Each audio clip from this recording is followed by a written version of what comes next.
take because the game was decided on a mistake. It was clear. It's not a matter of VAR where you have to look millimeters. It was half a meter. It was clear. The team didn't deserve to lose the game in this way. VAR isn't being used in the FA Cup until the 5th round, meaning that there was no way for officials to check whether Maguire was offside. In previous seasons, only FA Cup matches at Wembley use VAR, even if matches are played at Premier League grounds. Ruben Amorim admits luck was on his side, while Ruud van Nistelrooy was understandably frustrated. We need a lot of things. There's nothing to do with luck. It has to do with quality on the work. We need to improve every detail of the game. Our energy, my work with them has to be so much better. But sometimes we need a little bit luck, and today we had. It's not luck because with VAR was not a goal, and I think it's important to have because it's fair for the game. It's really hard to lose one game in the last minute with a offside play. So. But we need, and sometimes we deserve a little bit luck. It's a hard one to take because the game was decided on a mistake. It was clear. It's not a matter of VAR where you have to look millimeters. It was half a meter. It was clear. The team didn't deserve to lose the game in this way. We got it. We got it. You know, when you prepare the whole week for this game and reacting after the Everton loss and put in a performance like that, and it's been decided on an obvious, clear and obvious mistake, that is unacceptable and unthinkable in this level. But it happens to you, and we have nothing else to do than pick ourselves up also from this again, and that is not what the team deserved. I tell you what, he was clearly offside. Listen, there I am thinking at half-time, Bobby Cordova-Reid, when he scores, who needs VAR? I'm pleased it's not there to hold up the check and sort of get in the way of everyone's celebration. And then the flip side, you see that at the end. That's why we need VAR. We don't want we don't want the long offside delays, but we do want the checks and we want them done quickly.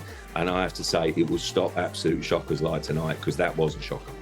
Absolutely. I think we could all see from the first replay, just one picture, that Maguire was at least 1 yard, if not 2 or 3 offside. And for me, that kind of proves the point about VAR. And there's been a lot, and John will know as well, there's been so much debate in the last couple of years of people trying to put VAR back in the box, really, and say that it's slowing the game down, things were better before, we never had these debates about refereeing decisions before. But this, for me, is a reminder that we did have these things before. Imagine if this happened 10 years ago.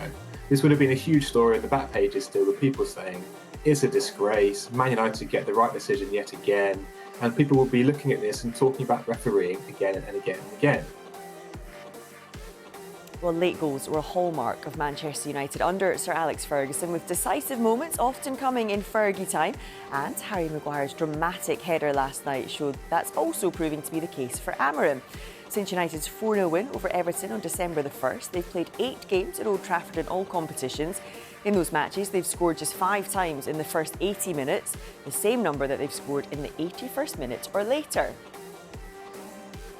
And that victory also keeps up their good form in cup competitions under Amorim, including the penalty shootout victory over Arsenal. They've won 6 of his 7 matches in the Carabao Cup, FA Cup and Europa League. In comparison, they've won just 4 of his 13 Premier League matches. And he knows that performances must improve. Today is just a feeling of the win, and the fans go home with that feeling of win. They perform really well. They help us a lot to change the game. The rest is hard to point something that to give them a little bit confidence. Just the spirit in the second half, more energy, more second balls, small things. But the rest, we have a lot to improve. So we already knew that. But we need to do better. Well, Roy Keane was less than impressed with the performance from Manchester United last night. He said on ITV, United got out of jail. They look like a bunch of strangers. Don't be fooled by it. You have to praise them. Manchester United are in the next round of the Cup. But if they keep performing like that, the performance itself was nowhere near good enough. The subs made a difference. They played a lot more direct and more forward passes, but they should do more. They rode their luck.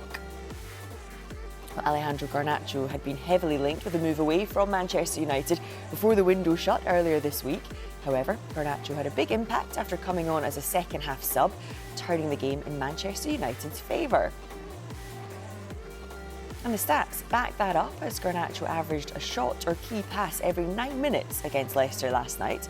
Amorim was pleased with his performance. We want players like Garnacho. He's really important. He changed the game today, with the runs behind. Of course, you can feel it that the opponent was getting tired, just with a lot of difficulties, not in the first half, but in the second half to stop Garnacho in the 1-against-1. So we are very happy with him, and I think he helped a lot to change the game today. He changed everything. He trains really well. He stayed in the bench like 5 games in a row, and every time he came on the pitch was a different guy receiving the information and playing. So it's simple things. It's not a big thing. It's just I'm really happy, and you can see it.